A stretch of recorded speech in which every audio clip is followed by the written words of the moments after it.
అధ్యాయం 29వ వచనం. దేవుడు యూదులకు మాత్రమే దేవుడా, ఆయన అన్యజనులకు దేవుడు కాడా? అవును, అన్యజనులకు దేవుడే. చిన్నమాట ప్రార్థన చేద్దాం. ప్రేమ కలిగిన మా యేసుక్రీస్తు రాజా, నీకు మహిమ స్తోత్రములు వందనములు చెల్లిస్తున్నాము స్వామి. నీ మహాకృపలో ఈ సాయంత్రం వేళ ఈ సత్య దైవాన్వేషక సభలను రెండవ రాత్రిలోనికి మీరు నడిపించినందుకు నీకు స్తోత్రాలు. గత రాత్రి కొంత వాతావరణం బట్టి ప్రతికూలత ఏర్పడినప్పటికీ ఈ రాత్రి వేళ మీరు వాతావరణం నడుపు చేసి నాకింతవరకు మనోజ్ఞమైనటువంటి సమయము నీ సన్నిధిలో దయచేసినందుకు నీకు వందనాలు. గొప్ప ప్రభువా, నీ సన్నిధిలో సంపూర్ణ సంతోషం ఉన్నది. మా హృదయము గంతులు వేసి నాట్యం ఆడుచున్నది స్వామి. కొద్ది నిమిషాలు ఈ కూటమిని ముగించి మా ఇళ్లకు వెళ్ళక ముందు మీరు మాతో మాట్లాడమని ప్రార్థన చేస్తున్నాం. మిమ్మల్ని స్తుతించుట నాకు సంతోషదాయకమే గాని నీ మాటలు వినుట మాకు జీవదాయకం ప్రభువా. నువ్వు మాట్లాడితే నేను బ్రతుకుతాను నాయన. మీరు దయతో మాటలాడి సంధించి నన్ను సరిచేసి నీ సత్యాన్ని మాకందరికీ తెలియపరచుకోవలసిందని యేసునామమున వేడుకుంటున్నాను తండ్రి. ఆమేన్, ఆమేన్, ఆమేన్. ప్రభువును ప్రియులారా, ఈ రాత్రి వేళ చదివినటువంటి లేఖన భాగములో నుండి ఒక చిన్న విషయాన్ని మీతో పంచుకొని ముగించాలని ఆశిస్తున్నాను. సభలకు పెట్టబడిన పేరు చాలా అసాధారణంగా ఉంది. పైన కనబడుతున్న బ్యానర్స్ ఇవన్నీ కూడా చాలా అసాధారణంగా ఉన్నాయి. సనాతన ధర్మో రక్షతి రక్షితః, తర్వాత సత్యమేవ జయతే నానృతం. ఈ వ్యవహారం అంతా కాస్త అసాధారణంగానే ఉంది. ఈ వేషం ఏ వేసినా తెలుస్తూనే ఉంది ఇది క్రైస్తవుల కూటమని. వీళ్ళు క్రైస్తవులు కాదా? యేసు ప్రభువుని గురించి మరి ప్రార్థిస్తున్నారు, మాట్లాడుతున్నారు, యేసు ప్రభువుకు స్తుతి పాటలు పాడుతున్నారు. మళ్ళీ ఈ వ్యవహారం వేషం అంతా చూస్తేనేమో వేరే కొత్త మతంగా ఉంది. ఏదైనా కొత్త మతమా? యేసు మతం లేదొక వేరే కొత్త మతశాఖ ఏమిటిది? చాలా మంది హృదయాల్లో ప్రశ్నలు ఉన్నాయి. తెలిసిపోతూనే ఉంది. ఏ వేషం వేసుకున్నా, ఏ మాటలు చెప్పినా వీళ్ళు వేసి భక్తులని తెలిసిపోతుంది. అవును, ఆ యేసుని తీసుకొచ్చి మన దేశంలో చెప్పాల్సిన అవసరమే ఉందండి. ఈ క్రైస్తవులు చూస్తుంటే ఒక్కోసారి మనకు ఏళ్ళు మండిపోతుంటుంది. నా దేవుడే అసలేం దేవుడు, ఈ మిగతా వాళ్ళు ఎవరు దేవతలు కాదు అంటూ ఉంటారు ఈ క్రైస్తవులు. క్రైస్తవులు మంచోళ్ళే కానిండి, అసలు వాళ్ళతో చిక్కొచ్చి పడింది. నా దేవుడే అసలేం దేవుడు, మిగతా వాళ్ళు ఎవరు కాదు అంటారు. అలాగంటే కోపం రాదా? రాకుండా ఉంటుందా? యేసుప్రభు ఒకడే మార్గమని, ఆయన నిజమైన దేవుడని అంటూ ఉంటారు. మన కోపం వస్తూ ఉంటుంది. ఎందుకు అలాగంటున్నారు ఈ క్రైస్తవులు? అసలు ఇంత యేసు ఎవరు? యేసు ఎవరు? ఆయన యూదుడు. జాతిని బట్టి, జన్మరీత్యా జన్మని బట్టి ఆయన జాతి, ఆయన ఒక యూదుడు. ఆ యూదులలో ఆయన ఒక అవతారం అనుకోపోయింది. భారతదేశానికి ఆ యూదుల అవతారం ఎందుకు? మన దేశానికి సంస్థాంత చింతన లేదా? వేల సంవత్సరాల చరిత్ర కలిగినటువంటి పుణ్యభూమి, కర్మభూమి, వేదభూమి, ఈ గొప్ప దేశంలో ఆదాయాన్ని పట్టుకొచ్చేందుకయ్యా బాబు చెప్పడం మనకేమైనా దేవతలు కరువయ్యారా? సమృద్ధిగా ఉన్నారు ఇప్పుడు మనకు దేవతలు. ఉన్నవాళ్ళు చాలక ఇప్పుడే ట్రాఫిక్ జామ్ అయిపోతుంటే మళ్ళీ కొత్త దేవుడు ఒకడు. ఈ దేవుడు ఎందుకండి? మనకు ఉన్న దేవతలు చాలు. మనకు ఇది సగటు భారతీయుడి యొక్క ఆలోచన. నిజమే ప్రియులారా, యేసుక్రీస్తును గురించి అసలు ఇక్కడ ఎందుకు ప్రకటించాలి? ఈ విషయాన్ని గురించి మాట్లాడుతూ పౌలు ఇక్కడ ఒక శ్రేష్టమైన ప్రశ్న లేవనెత్తుతున్నాడు. ఈనాడు మన దేశంలో కూడా కొంతమంది వేస్తున్న ప్రశ్న ఇది: దేవుడు యూదులకు మాత్రమే దేవుడా, అన్యజనులకు దేవుడు కాడా? ఒకవేళ దేవుడు నిజంగానే యూదులలో అవతారం ఎత్తుండొచ్చు, ఇంకా ఏ దేశంలోనూ అవతారం ఎత్తలేదా ఆయన? దేవుడు ఒకవేళ యూదులలో ప్రవక్తలను లేవనెత్తుండొచ్చు, ఇంకా ఏ జాతిలోనూ ప్రవక్తలను లేవనెత్తలేదా దేవుడు? దేవుడు యూదులలో కొన్ని లేఖనాలు వ్రాయించి ఉండవచ్చు, ఇంకా ఏ దేశంలోనూ లేఖనాలు దేవుడు వ్రాయించలేదా? ఒక యూదుల్నే పట్టించుకున్నాడా దేవుడు? మిగతా జాతులందరూ ఆయన పిల్లలు కారా? ఒక యూదుల్నే ప్రేమించాడా దేవుడు? అసలు మిగతా వారిని పట్టించుకోకుండా వదిలేశాడా? ఇన్ని వేల సంవత్సరాల నుండి చైనా సంగతి ఏమిటి, ఇండియా సంగతి ఏమిటి, లేక పారసీక దేశం సంగతి ఏమిటి, గ్రీకు జాతి వారి సంగతి ఏమిటి, ఇన్ని వేల సంవత్సరాల నుండి వర్ధిల్లినటువంటి ఈ ఉన్నతమైన సంస్కృతి, నాగరికత, చరిత్ర కలిగిన ఈ జాతులు, ఈ భాషలు, ఈ నాగరికతల సంగతి ఏమిటి? వాళ్ళందరూ ఒట్టిదైనా, సున్నిదైనా, గుండు సున్నైనా అక్కడ యూదుల్లో రాసిన గ్రంథాలే అసలు గ్రంథం అయినట్టు, అక్కడ పుట్టినైనా అసలు దేవుడు అయినట్టు. ఏమిటండి మనోళ్ళకి అసలు బొత్తిగా దేశాభిమానం లేకుండా పోతుంది. దేవుడు యూదులకే దేవుడా? ఆ యూదుల దేవుడు ఆయన మనకెందుకు, మన దేశానికి ఎందుకు అనేటటువంటి ప్రశ్నలు ఈనాడు నా సోదర భారతీయుల మనస్సుల్లో పుడుతూ ఉన్నాయి. ఆ ప్రశ్నలు సమంజసమైనవని, ఆ ప్రశ్నలు న్యాయమైనవని నేను ఒప్పుకుంటున్నాను. సమంజసమైన ప్రతి ప్రశ్నకు జవాబు పొందే హక్కున్నది. సమంజసమైన ప్రతి ప్రశ్నకు జవాబు ఇవ్వవలసిన బాధ్యత ధర్మోపదేశకునికి ఉంది. అది చేతగాని వాడు ఉపదేశం దానికి బయలుదేరకూడదు, ఉపదేశం చేయకూడదు. న్యాయమైన వాదన, న్యాయమైన తర్కం, రీజనబుల్ ఎంక్వైరీ ఏదైనా సరే దానికి సమాధానం ఇవ్వాల్సిన బాధ్యత ఉపదేశకుని మీద ఉంది. ఇప్పుడు నా మీద ఉంది ఆ బాధ్యత. గనుక దీనికి సమాధానం ఇచ్చి కూర్చోవాలని ఆశిస్తున్నాను.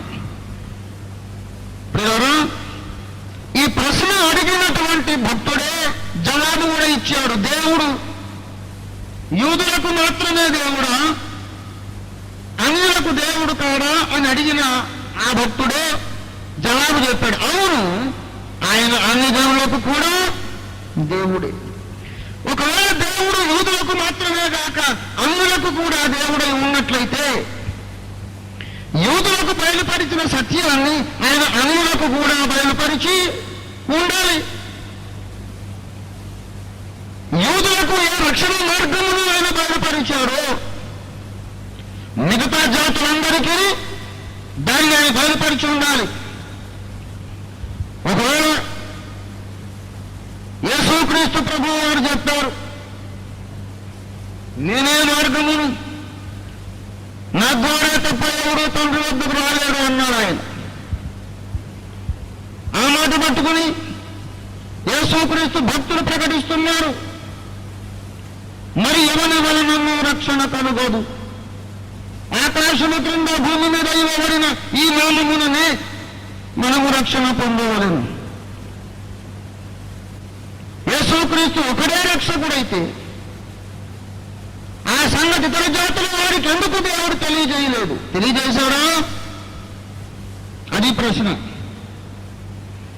దేవుడు యూదులకు మాత్రమే కాదు అన్యులకు కూడా దేవుడు అంటున్నాడంటే ఒక యూదులతోనే మాట్లాడలేదు ఆయన, అన్య జనములతో కూడా మాట్లాడాడు అని అర్థం. ఒక యూదులలోనే కాదు అన్య జనాంగములలో కూడా దేవునికి ప్రవక్తలు ఉన్నారని అర్థం. God had his prophets in every nation, not only in Jews. అపొస్తలుల కార్యాలు 10వ అధ్యాయం 34వ వచనాన్ని ఇలాగూ దేవుడు వ్రాయించాడు చూడండి. దేవుడు పక్షపాతి కాడని నిజముగా గ్రహించి ఉన్నాను. ప్రతి జనములో ఆయనకు భయపడి నీతిగా నడుచుకుని వారి ఆయన అంగీకరించును. చాలు చాలు. దేవుడు పక్షపాతి కాడు. ఒక జాతి అంటే ఆయనకు ఎక్కువ మక్కువ, మిగతా జాతులంటే నిర్లక్ష్యం, ఇలాగ లేదు. దేవుడు అందరికీ తండ్రి. దేవుడు గురించి అన్వేషణ చేయకముందు ముందు గ్రహించాల్సిన సంగతి ఇది. ఈ సభల పేరు సత్యదైవాన్వేషణ సభలు అనగా సత్యదేవుడు ఎవరో వెదికేటటువంటి సభలు. దేవత నిలబడిన వారు, దేవుళ్ళు అనబడిన వారు ఆకాశమందును భూమి మీదను చాలా మంది ఉన్నారు. కానీ మనకు దేవుడు ఒక్కడే. ఏకన్నారాయణ అంటున్నాం, అలా ఏకహే అంటూ ఉన్నాం. ఆ ఒక్కడే ఉన్నాడు. ఆయన ఎవరో తెలుసుకుందామనే ప్రయత్నమే ఈ సభలు. మన హైదరాబాద్లో వెళుతుంటే గోడ మీద ఒక సూక్తి రాసింది, సంత నిరంకారీ సత్సంగ్ భవన్. అది సంత నిరంకారీ సత్సంగ్ భవన్ వారి యొక్క కేంద్ర ఆఫీస్ అన్నమాట. ఖైరతాబాద్లో ఉంటుంది, మీరెళ్ళి చూసుకోవచ్చు. ఏమన్నారంటే धर्म जोड़ता है तोड़ता नहीं, धर्म जोड़ता है तोड़ता नहीं. కలుపునదే ధర్మము, విడదీయునది కాదు. ఒకరి మీద ఒక ద్వేషం నూరిపోసారు. అసలు మతమే కాదు, ధర్మమే కాదు. ఒకరి మీద ఒకరికి ప్రేమను పుట్టించినదే అసలైన ధర్మం. బైబిల్ అదే మాట ఉంది. మలాకీ గ్రంథము 2వ అధ్యాయం 10వ వచనాన్ని మీరు చూసినట్టయితే మనకందరికీ తండ్రి ఒక్కడే కాడా, ఒక్క దేవుడే మనందరినీ సృష్టింపలేదా? మనకందరికీ తండ్రి ఒక్కడే కాడా, ఒక్క దేవుడే మనందరినీ సృష్టింపలేదా? అపొస్తలుల కార్యములు 17వ అధ్యాయం 27వ వచనంలో ఇలాగ రాయబడి ఉంది. మరియు యావత్తు భూమి మీద కాపురం ఉండుటకు ఆయన ఒకరిలో నుండి ప్రతి జాతి మనుషులను నిర్మించి. ఈ భూమి మీద ఉండే ప్రతి జాతిని ఎవరు నిర్మించారు? ఒక్క దేవుడే, ఒక్క దేవుడే, ఒక్క దేవుడే. మన దేశంలో ఋగ్వేద కాలం నుండి ఒక నమ్మకం ఉంది. మనుషులు ఎట్లా పుట్టారంటే మన పెద్దలు చెప్పారు, బ్రహ్మశిరస్సును బ్రహ్ముడు పుట్టాడు,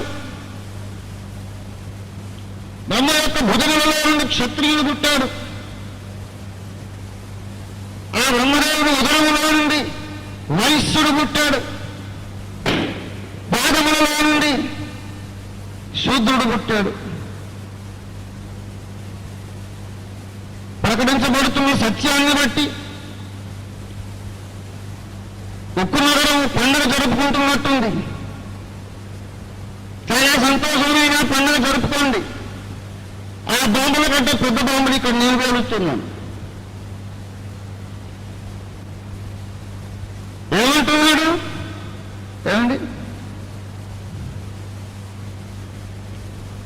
బ్రహ్మశిరస్సును బ్రాహ్మడు పుట్టాడు. ఆలోచన చేద్దాం, ఆలోచన చేద్దాం.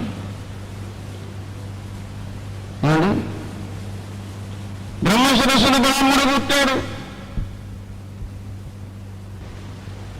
ఆలోచన చేద్దాం, ఆలోచన చేద్దాం.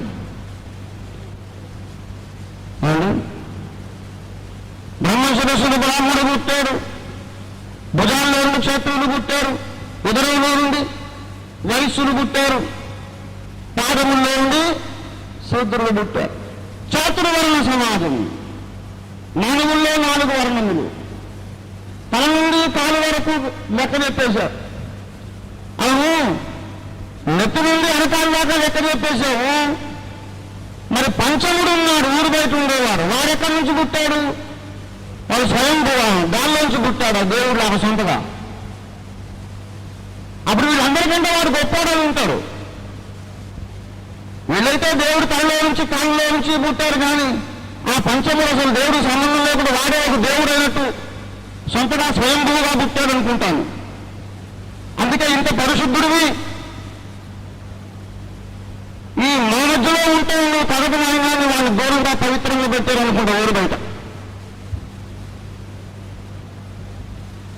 సరే, పంచముడు ఎక్కడి నుంచి పుట్టాడంటే సమాధానం చెప్పరు.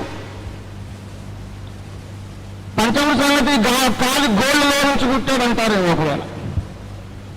సరే నాయన, చైనా వాడు ఎక్కడి నుంచి పుట్టాడు? సంకల నుంచి పుట్టాడా? జపాన్ వాడు ఎక్కడి నుంచి పుట్టాడు? జపాన్ నుంచి పుట్టాడా?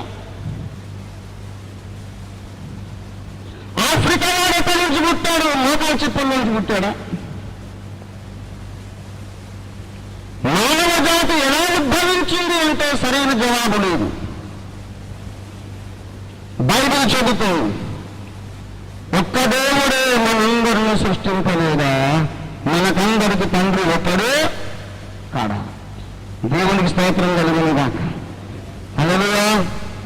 ఒక్క దేవుడే సృజించను, ఒకరిలో నుండి సృజించను. దేవునికి స్తోత్రం కలుగునుగాక.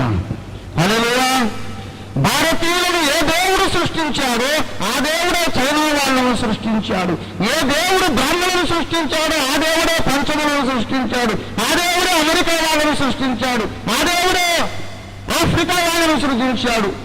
తెల్లగా ఉండేవాళ్ళు, నల్లగా ఉండేవాళ్ళు, గోధుమ రంగు ఉండేవారు, మంచి ఎత్తైన వారు, పొట్టిగా ఉండేవాళ్ళు, ఎత్తుగా ఉండేవాళ్ళు, ఎత్తు పొట్టి కాకుండా పర్ఫెక్ట్ హైట్ 5'4" ఉండేవాళ్ళు నాలాగా. అందరినీ దేవుడే సృష్టించాడు. పొడుగున్న వాళ్ళని దేవుడే సృష్టించాడు, పొట్టోళ్ళని దేవుడే, పర్ఫెక్ట్ హైట్ వాళ్ళని కూడా దేవుడే సృష్టించాడు. అందరినీ ఆయనే. మరి అందరికీ ఆయన దేవుడైతే అందరితోనూ ఆయన మాట్లాడి ఉండాలి. అందరితోనూ ఆయన తనతోనూ తెలియపరుచుకొని ఉండాలి. సత్యదేవుడెవరో మనం వెతికేటప్పుడు మొట్టమొదట ఒక పాయింట్ మన మనసులో ఎప్పుడు జ్ఞాపకం పెట్టుకోవాలి. సకల జాతులకు తండ్రి అయిన వాడిని మనం వెతుకుతున్నాం. దేవునికి స్తోత్రం కలుగునుగాక. అన్ని జాతుల సృష్టికర్తను మనము వెతుకుతున్నాం. ఏ దేవుడైతే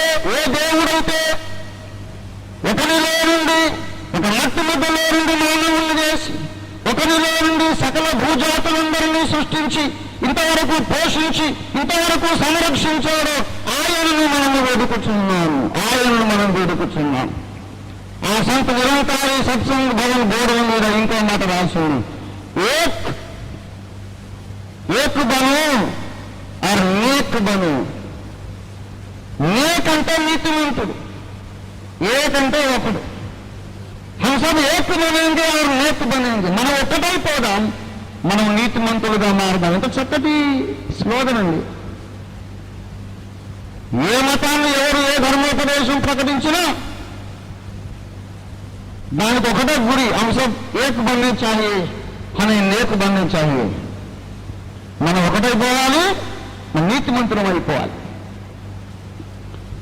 ఇంకో మాట రాశారు గోడ మీద, ఏక్ కో జానో ఏక్ కో మానో. ఆ ఒక్కడినే తెలుసుకో, ఒక్కడినే పూజించు. అది కదా మనందరి గోళం, మన బాధలో.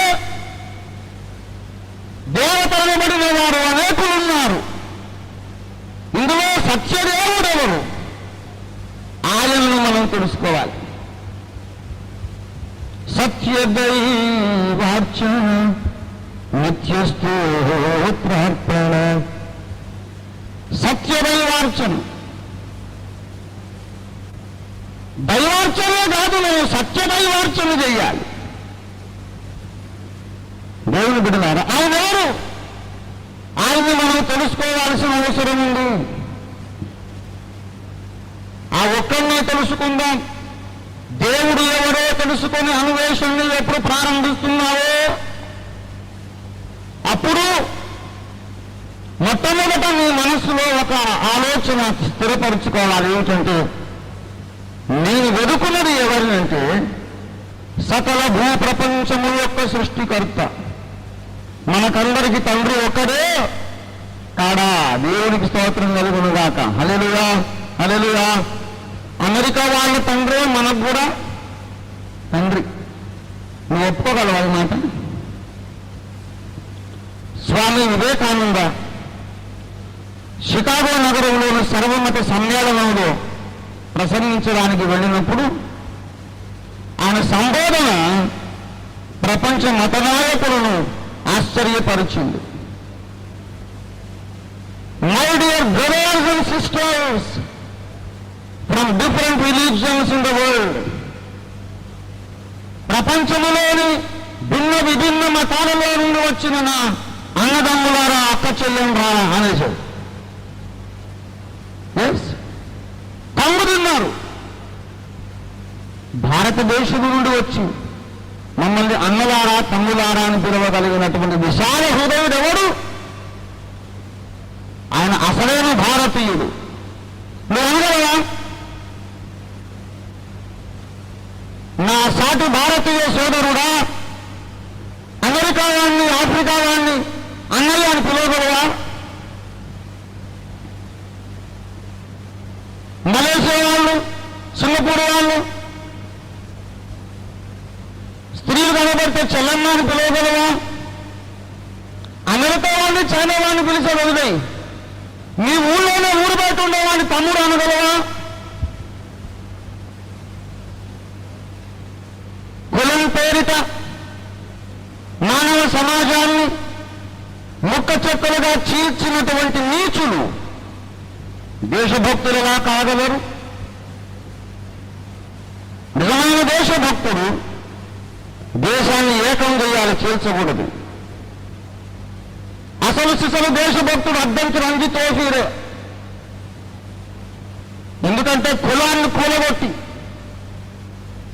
ఈ కులమని అడ్డుగోడలు కూల్చివేసి అసలు సిసలైన సత్యదేవునిలో మనమందరం ఒక్కటైపోదామని పిలుపునిస్తున్నాను. ఈ కులమనే మాయను, భ్రమను నీవు జయించనంత వరకు నీకు సత్యము దొరకడు, సత్య దేవుడు దొరకడు. భారతదేశం ప్రపంచానికి తలనాయకం కాదు. ఎప్పుడైతే కులం అనేదాన్ని మనం కూర్చోగలుగుతామో తప్పకుండా భారతదేశం ప్రపంచానికే తలనాయకమై అగ్రగామి అయి ప్రపంచానికే సూపర్ పవర్ అయిపోతుంది.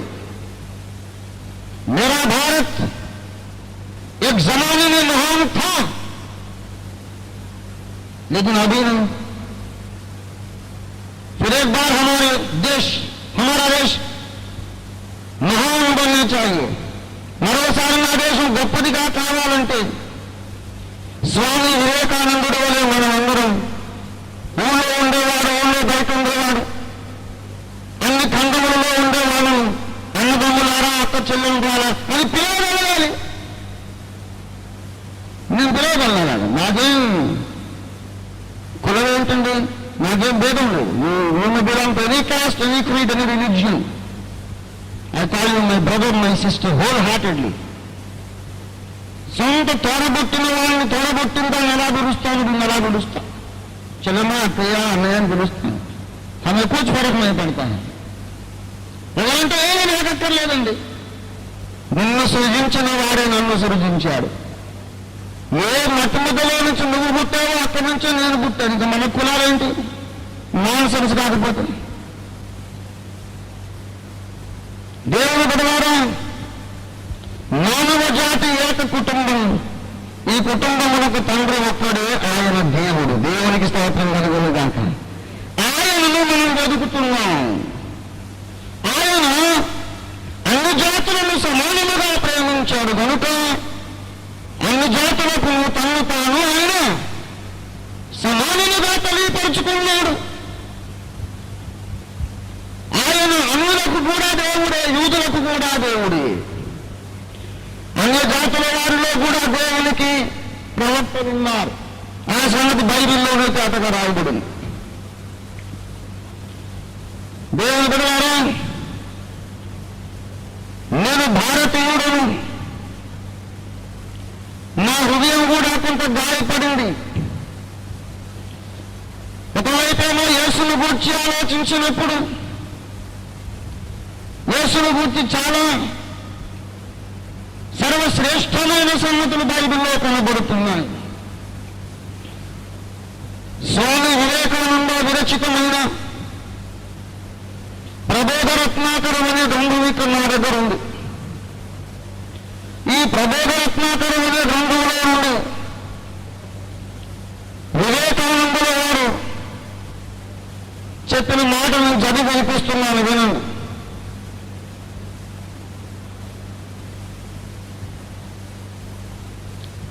In the beginning was the Word, and the Word was with God, and Word was God. ఆదిని శబ్దము దేవుని వద్ద ఉండెను, శబ్దమే దేవుడు. ఈయది శబ్దము బ్రహ్మశక్తి కావున హిందువులు దీనిని బ్రహ్మస్వరూపమని మాయలను చెప్పుదురు. జాన్ సువార్తయందలి మొదటి 5 పద్యములందు క్రైస్తవ మత సారమంతయు ఇమిడి ఉన్నది. అందు ప్రతి పద్యమును మహోత్తమ తత్వగర్భితమై అలరారుచున్నది.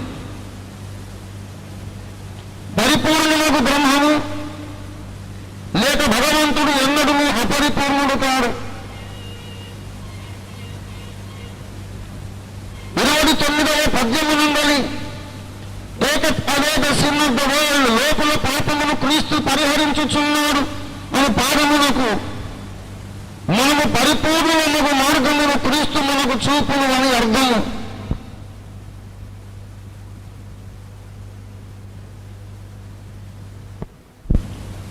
మానవులకు వారి తత్వమును ప్రకటించు నిమిత్తము మనము బ్రహ్మనే అని తెలుపు నిమిత్తము బ్రహ్మనే క్రీస్తు ఆయను. మనము బ్రహ్మమును ఆవరించి ఉన్న మానవాచ్ఛాదనములను వినండి. క్రీస్తు త్రిమూర్త్యాత్మకముగా భావింపబడు క్రీస్తు మనకు అతీతుడు. ఏకాత్మకముగా భావింపబడని క్రీస్తు కేవలము నైతిక పురుషుడు. దాని వీరిరువురును కూడా మనకు తోడ్పడజాలరు. భగవదవతారమూర్తి అగు క్రీస్తు తన దైవత్వమును మరచి ఉండని క్రీస్తు మనకు తోడ్పడగలడు. అతని యందు ఎట్టి అపరిపూర్ణతయు లోపమును కానరావు.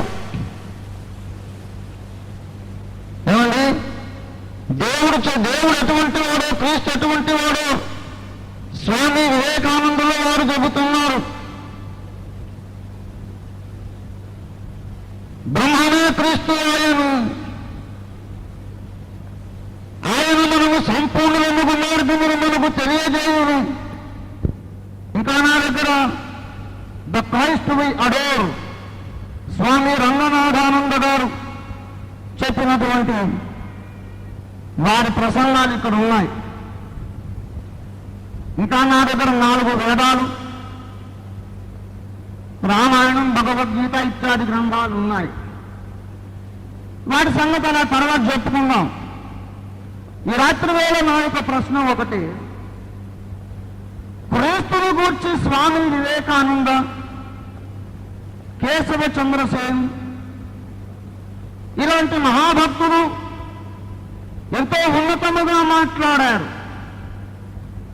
క్రీస్తు ద్వారా మాత్రమే మనము బ్రహ్మమును తెలుసుకోగలము. ఇలాంటి మహాభక్తులు ఎంతో ఉన్నతముగా మాట్లాడారు. క్రీస్తు ద్వారా మాత్రమే మనము బ్రహ్మమును తెలుసుకోగలము.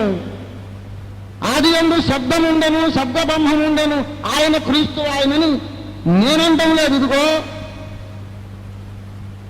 సకల భారతీయులకు గర్వకారణమైన భరత జాతి యొక్క పుత్రుడు స్వామి వివేకానంద యోగి పుంగవుడు ఆయన చెబుతున్నాడు, ఆది యందు శబ్దముండెను, ఆ బ్రహ్మమే క్రీస్తు ఆయన అంటున్నాడు. మరి భారతదేశములకు క్రీస్తును గూర్చి తెలియదా? ఒక యూదులకే తెలియపరచబడిందా క్రీస్తును గూర్చిన సత్యం అందరికీ తెలియపరచబడలేదా? దేవుని బిడ్డలారా, అందరికీ తెలియపరచబడింది. నేను భారతీయుడను, భారతదేశమును నేను ప్రేమించుచున్నాను, భారతదేశము నా మాతృభూమి, భారతీయులందరూ ఊళ్ళో ఉన్నవాళ్ళు, ఊరు బయట ఉన్న వాళ్ళందరూ నా అన్నదమ్ములు, నా సోదరులై ఉన్నారు. నేను నా దేశమును ప్రేమించుచున్నాను. సుసంపన్నమైన బహువిధమైన నా దేశ వారసత్వ సంపద నాకు గర్వకారణము. చిన్నప్పుడు ప్రతిజ్ఞ చెప్పుకున్నా, నా దేశానికి ఈ యొక్క ఆది యందున్న శబ్ద బ్రహ్మమైన క్రీస్తును గూర్చి తెలియదా? దేవుని బిడ్డలారా, ఎక్కువసేపు నేను తాత్సారం చేయకుండా, నాకు ఇంకా 8 నిమిషాల టైం ఉంది, 5 నిమిషాల్లో ముగించేస్తాను. మన దేశపు గ్రంథములను తరచి చూచినప్పుడు అసలు క్రీస్తుని గురించి యూదులకు తెలియక ముందు, అమెరికా అనే దేశమే అసలు లేకముందు, ఎవరికీ తెలియక ముందు క్రీస్తుని గురించి నా ప్రియతమ భారత జాతికి తెలుసని గ్రహించినప్పుడు నేను కంగు తిన్నాను. బాగా గమనించండి, నేను ఒక కరపత్రిక విడుదల చేశాను. నేను హిందువుగా మారాలనుకుంటున్నాను అని. హిందువుగా మారాలనుకున్నాను ఎందుకంటే నా దేశంలో పుట్టిన మతాన్ని అవలంబిస్తే నాకు ఘనతగా ఉంటుంది, కానీ ఎక్కడిదో అడుక్కొచ్చిన పరాయి మతం అవలంబిస్తే నాకేం ఘనంగా ఉంటుంది? హిందువుగా మారాలనుకున్నాను. హిందూ మతములకు ప్రామాణికములైన వేదములను పఠించాను. యోగి పుంగవులైన శ్రీ స్వామి వివేకానందుల వారు హిందూ మతము అనే ఒక గ్రంథమును రచించారు. ఆ గ్రంథం నా దగ్గర నుండి చదివాను. అందులో అన్నారు, భారతీయ తత్వ చింతనకు హిందూ మతమునకు మూల కారణములు వేదములు, మూల స్తంభములు వేదములు. వేదములు ప్రామాణికములు. వేదములను ప్రామాణికములుగా ఎంచుకుండుటకు ఎవరికి అధికారము లేదు. వేదములను తృణీకరించడానికి ఎవరికి అధికారం లేదు. కానీ ఆయా భక్తులు, ఆయా అన్వేషకులు అంతరంగములో తమకు సాక్షాత్కారము కలిగిన కొలది వేదములకు భిన్న విభిన్నముగా అర్థములు చెప్పుకోవచ్చు అన్నారు వివేకానందుల వారు. నా దగ్గర గ్రంథం ఉంది, చూపిస్తాను. గాలి మాటలు కాదు. వేదములను ప్రామాణికముగా ఎంచి తీరవలయును. వేదాలంతా ఒట్టివని కొట్టేయడానికి ఎవరికి అధికారం లేదు. కానీ దానికి భాష్యం చెప్పుకో.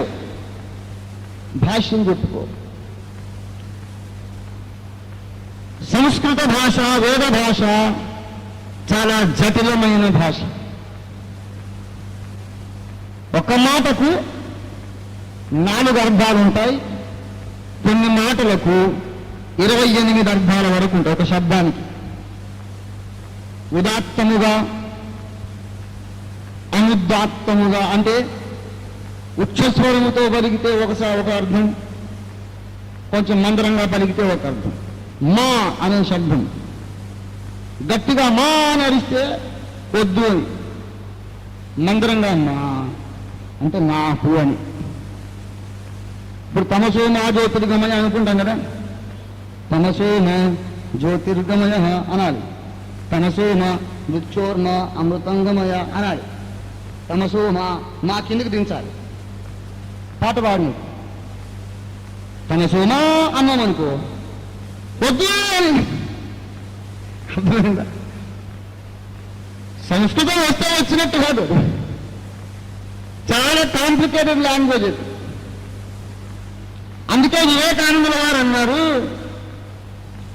వేదాలు అందరూ ప్రామాణికంగా ఎంచాలి, కానీ దానిలో ఉండే భావమును వెలికి తీసేటప్పుడు నీ కామన్ సెన్స్ను ఉపయోగించు, నీ ఇంగితాన్ని ఉపయోగించు, నీకు అంతరాత్మలో కలిగిన సాక్షాత్కారమును బట్టి వేరువేరుగా దానికి అర్థములు చెప్పుకోవచ్చును, దానికి స్వేచ్ఛ ఉన్నదన్నాడు. నేను కూడా ఆ ప్రయత్నంలో ఉన్నాను. వేదములలో ఉన్నటువంటి భాష నాకు అర్థమైనట్లు నేను చెబుతున్నా. నేను అనుకున్నది తప్పైతే ఎందుకు తప్ప మీరు చెప్పండి. నాకు విశాఖపట్నం నుంచి ఉత్తరం వచ్చింది, వేదాల్లో క్రీస్తు అక్కడ ఉన్నాడండి. అసలు ఏ గ్రంథము, ఏ వేదము, ఏ మండలము, ఏ సూక్తము, ఏ అనువాకము, ఏ మంత్రము, దానికి మీరు ఎలాగ అర్థం చెప్పుకున్నారు? ముఖాముఖి మాట్లాడుతానని పంపారు. ఆ సోదరుడికి మంచి ఉత్తరం రాస్తున్నాను నేను. ఆయన నాకు మిత్రుడు, నాకు స్నేహితుడు, హితుడు, నాతో ఒకడు నేను ఎంచుకుంటున్నాను. పోటాపోటీ లేవు. ఇద్దరు సత్యాన్వేషకులు మాట్లాడుతున్నప్పుడు ఎవరి వాదన గెలిచినా ఇద్దరు గెలిచినట్టే. సత్యాన్వేషకులు ఓడిపోరండి. ఇద్దరు సత్యాన్వేషకులు కలిసి చర్చించుకుంటే అబద్ధం ఓడిపోతుంది, సత్యం గెలుస్తుంది. దేవునికి స్తోత్రం కలిగిన. You may lose the argument but you are not defeated.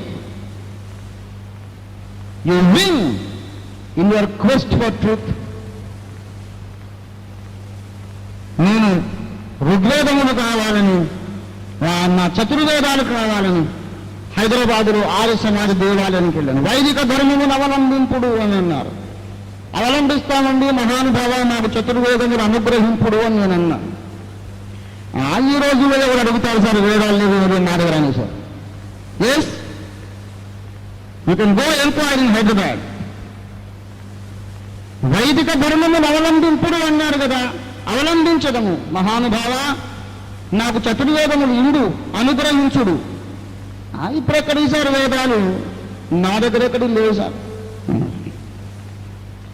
Vetapalem గ్రంథాలయానికి వెళ్ళినాను, అక్కడికి వెళ్ళా.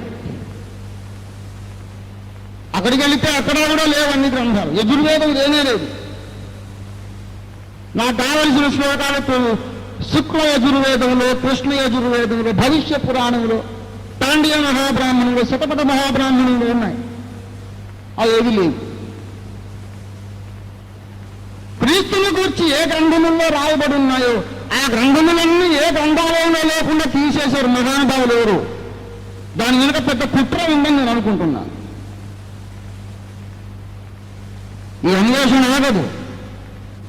ఈ కూటాలు ముగించగానే కాశీ వేద విద్యాలయం పెడతాను నేను.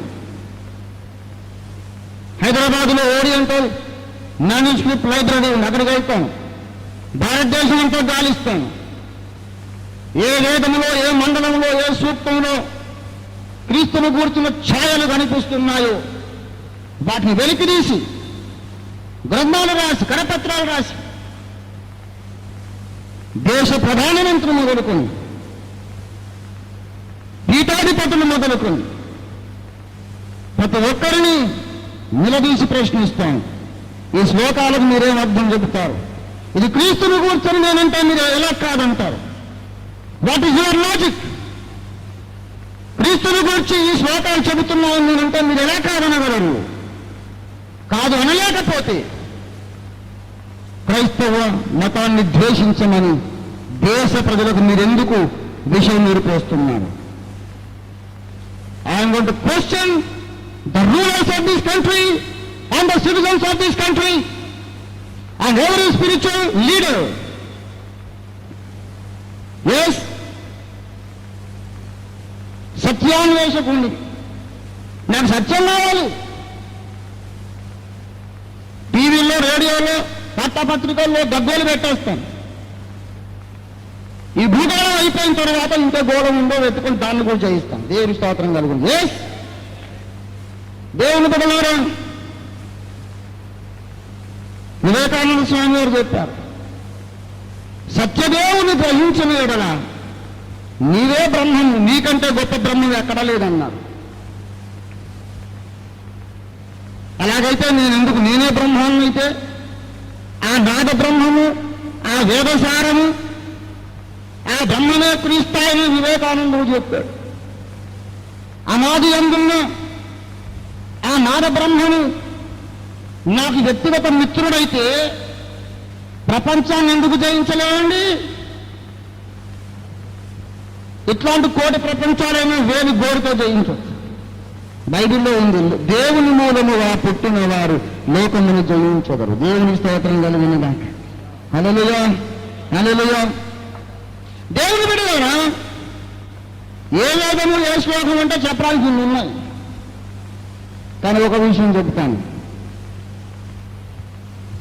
ఆర్యులు యజ్ఞాలు చేశారు. పురుషమేధము, గోమేధము, అజామేధము, రాజసూయము, అశ్వమేధము, ఇలాగ యజ్ఞాలు చేశారు.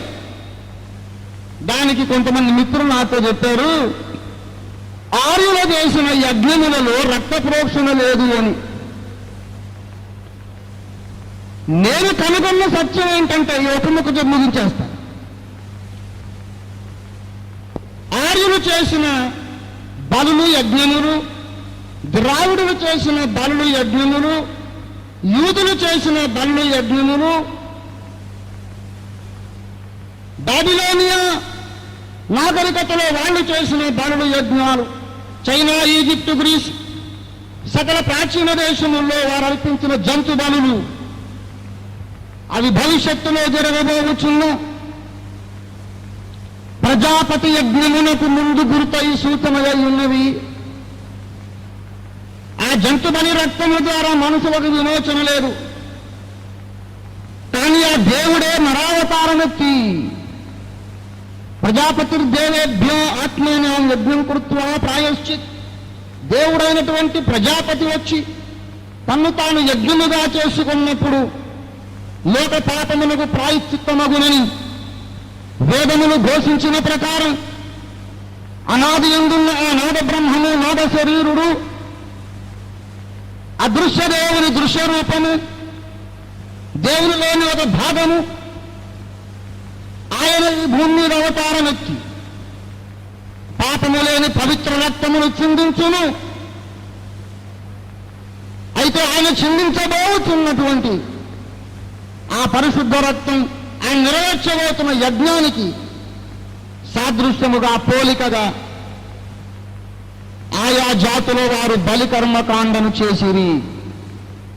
అది బైబిల్లో ఉన్న సత్యం, పౌలు మహాశయుడు చెప్పిన సత్యం, నేను కనుగొన్న సత్యం, ప్రాచీన జాతుల వారందరూ కూడా నమ్మిన సత్యం ఏంటంటే సర్వపాప పరిహరో రక్త ప్రోక్షణం అవశ్యం, తద్రక్తం పరమాత్మైన పుణ్యదాన బలియాగం. అన్ని పాపములు పరిహారము కావడానికి రక్త ప్రోక్షణం తప్పక జరిగి తీరాలి.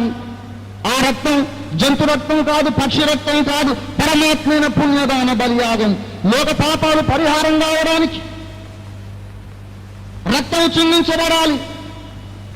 ఆ రక్తం మనుషుడు తీసుకొచ్చే రక్తం కాదు, పరలోకం నుండి దిగి వచ్చిన దైవ రక్తమై ఉండాలి. ఆర్యులు నమ్మినటువంటి మతం అది. రాసిన ధర్మే రక్షతి రక్షిత, రక్షతి అంటే రక్షిస్తుంది, రక్షిత అంటే అది రక్షింపబడినప్పుడు, ధర్మము ఎప్పుడైతే తాను రక్షింపబడుతుందో అది నిన్ను రక్షిస్తుంది. ధర్మాన్ని నీవు రక్షించు, ధర్మము నిన్ను రక్షిస్తుంది. దానికి నేను ముందు ఒక మాట చేర్చాను, ధర్మో రక్షతి రక్షిత, ముందు సనాతన అని పెట్టా. సనాతనము అంటే పురాతనం అని అర్థం, సనాతనం అంటే ప్రాచీనం అని అర్థం. ప్రాచీన కాలపు ధర్మం ఏదైతే ఉందో దాన్ని నువ్వు రక్షించు. ఆ ధర్మము నీకు మోక్ష మార్గం చూపిస్తుంది. సోదర భారతీయుడా, నా అనుబంధులారా, అక్క చెల్లెండ్రారా, ఆలోచన చేయండి. సనాతన ధర్మం ఏది? ఆర్యులు నమ్మినటువంటి వేదాంతం ఏది? ఆర్యులు నమ్మిన మతం ఏది? ఆర్యులు నమ్మిన మతం ఇది. రక్తము చిందింపకుండా పాపక్షమాపణ కలగదు. అది దేవుడు నియమించిన శాసనం. దేవుడు యూదులకే కాదు, అన్యులకు కూడా దేవుడే. అందుచేత రక్తము చిందింపకుండా పాపక్షమాపణ కలగదు అన్న మహాసత్యం యూదులకు తెలియపరచబడింది, ఆర్యులకు కూడా తెలియపరచబడింది. అందుకే యూదా మతంలో బలికర్మకాండ ఉంది, సనాతన భారతీయ మతంలో బలికర్మకాండ ఉంది. కొంతమంది సోదరులు దానికి ఒప్పుకోవట్లేదు. ఆర్యులకు యాగాలు ఉన్నాయి కానీ అందులో రక్త ప్రోక్షణ, జంతు హింస లేదండి. యాగం అంటే గోధుమ పిండితో కాల్చిన రొట్టెలు, ఏమంటే అగ్నిలో దహించడం, ఇలాగ ఏదో ఉంది. కానీ గోధుమ పిండి నైవేద్యం, ఈ సస్య ద్రవ్యాలు అర్పించడం, ఇది యాగాలు. కానీ రక్తం లేదు, జంతు హింస లేదు అంటున్నారు కొంతమంది. ఇక్కడికి రాకముందు రోజు పని కట్టుకొని నేను ప్రకాశం జిల్లా వేటపాలెం గ్రంథాలయంకి వెళ్ళి చూశా. ఋగ్వేదము ప్రథమ మండలము 22వ అనువాకము 161వ సూక్తము 10వ రుక్కు, అందులో గోమేధము వర్ణించబడింది. మేధమనగా యజ్ఞం అని అర్థం. మేధము అన్నా, యజ్ఞమన్నా, యాగమన్నా, బలి అన్నా ఒకటి, పర్యాయ పదాలు. గోమేధము ఎలా జరిగిందో చెబుతున్నాడు. ఒకడు గోవు నుండి వచ్చి రక్తమును గుమ్మరించుచున్నాడు, మరి ఒకడు కోతలతో మాంసమును సంపాదించుచున్నాడు. నిశేషముగా మాంసమును ఛేదించిన తరువాత దాని కడుపులో ఉన్న పేడను ఒకడు పారవేయుచున్నాడు. ఇట్లు పుత్రస్థానీయులకు ఋషులు ఈ విధమును చేసిన తరువాత తల్లిదండ్రులు ఏమి పొందుదురు? లేక యజ్ఞమునందు ఇంకేమి కార్యములు చేయవలసి ఉన్నది అంటే ఇంకేమీ లేదని అర్థం. డాక్టర్ వడ్లమూడి గోపాలకృష్ణయ్య గారు ఋగ్వేదము ప్రథమ మండలం 22వ అనువాకం 161వ సూక్తము 10వ రుక్కు,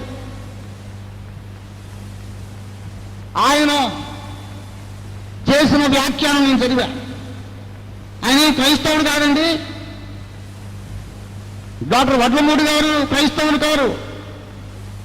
ఆయన రాసే అందులో గోమేధము జరుగునప్పుడు ఒకడు గోవులో నుండి వచ్చి రక్తమును పాత్రలో తీసుకొని కుమ్మరించుచున్నాడు, ఒకడు దాన్ని కోసి మాంసమును వెలికి తీయుచున్నాడు. ఋగ్వేదం మే హై లిఖా హై, హమ్ దేఖా హమారే ఆంఖోं से, నేను చూసాను కళ్ళతో.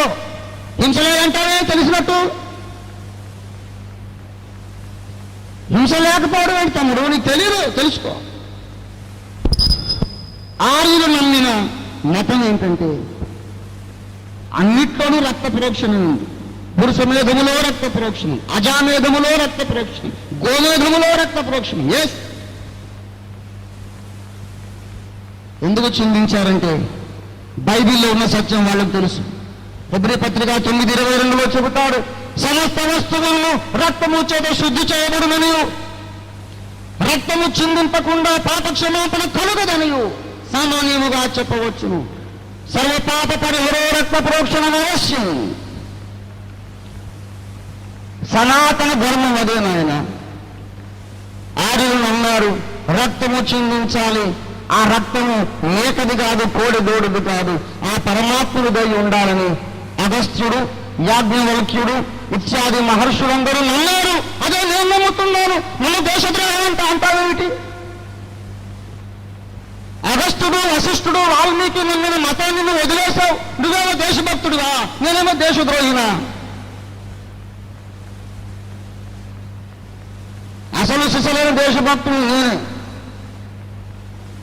అసలు సిసలైన భారతీయ సనాతన ధర్మం ఆచరిస్తున్నవాడను నేను. నా ప్రియతమ భారత జాతి ఆర్య మహర్షులు ప్రకటించిన మతాన్ని వదిలేశారు. గౌతమ బుద్ధుని కాలంలో రూట్ తప్పారు. మళ్ళీ వాళ్ళ రూట్లోకి దేవడానికి దేవుడు నమ్మలేపాడు. దేవుని స్తోత్రం కలుగునుగా. గౌతమ బుద్ధుడు వచ్చి అహింసా సిద్ధాంతం ప్రకటించేసరికి హిందూ మతం ఉన్న వాళ్ళందరూ బౌద్ధులుగా చేరిపోతున్నారు. ఈ తాకిడి తట్టుకోవడానికి మన మత పెద్దలు ఏం చేశారంటే, మా మతంలో కూడా హింస లేదులేమని కొత్త రూటు, కొత్త ప్లేట్, కొత్త పాట పాడారు. అందుచేత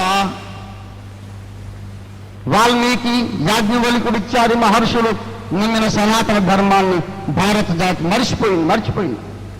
భారత జాతి దారి తప్పింది, మర్చిపోయింది. జ్ఞాపకం చేస్తున్నాను మళ్ళీ. వేదకాలములు దేవుడు భారతీయులకు బయలుపరిచిన సనాతన ధర్మం ఏంటంటే రక్తము చిందించాలి. ఆ రక్త ప్రోక్షణము కొరకు నేనే నరావతారం ఎత్తబోతున్నానని ఆయన చెప్పాడు. నరావతారం ఎత్తిన ఆది అందున నాద శరీరుడిని, నాద బ్రహ్మమును నేను ప్రకటిస్తున్నాను.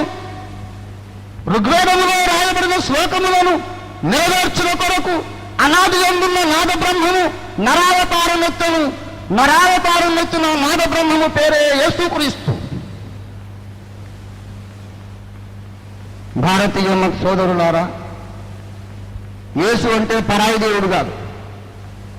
ఇంగ్లీష్ వాడు దేవుడిని పట్టుకొచ్చి ఇక్కడ ప్రకటిస్తున్నారు ఏమిటంటున్నారు కొంతమంది అజ్ఞానులు. ఇంగ్లీష్ వాడికి దేవుడు ఎక్కడదండి? నా దేవుడిని వాడెత్తుకుపోయాడు. భారతదేశానికి ప్రాచీన కాలం నుండి తెలిసిన దేవుడిని వాడెత్తుకుపోయాడు. గౌతమ బుద్ధుడు తాకిడికి మనం మర్చిపోయాం సనాతన ధర్మాన్ని, వాడెత్తుకుపోయాడు. అందుకే వాడికేమో రాకెట్ యుగం వచ్చింది, మనకేమో ఎడ్ల బండి యుగం వచ్చింది. వాడు ఎత్తుకుపోయిన దేవుడిని మళ్ళీ తెచ్చుకుంటున్నాం మనం. దేవుని స్తోత్రం కలిగిందిగా. హల్లెలూయా.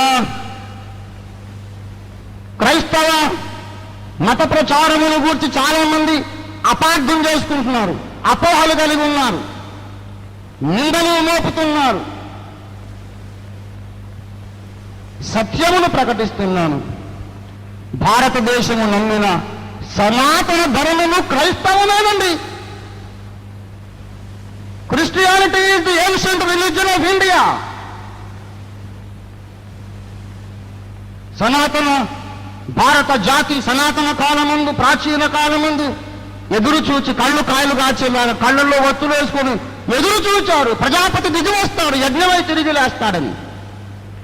ఎవరి కోసం భారత జాతి కనిపెట్టిందో ఆయన భూమధ్యపురమైన పాలస్తీనాలో పుట్టాడు.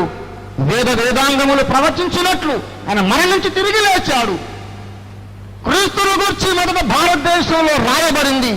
ఆ ప్రవచనం పాలస్తీనాలో నెరవేరింది. దేవునికి స్తోత్రం కలిగినగా. నాకలోకములను సృజించిన నాథుడేసుని గొలువరే, మోకరించుచు సిలువదాపున, మోకరించుచు సిలువదాపున శ్రీకృపాలుని పిల్వరే. నాకలోకములను సృజించిన నాథుడేసుని గొలువరే, మలిన జంతువు యాజ్ఞనే విధి మానవులను తరించు.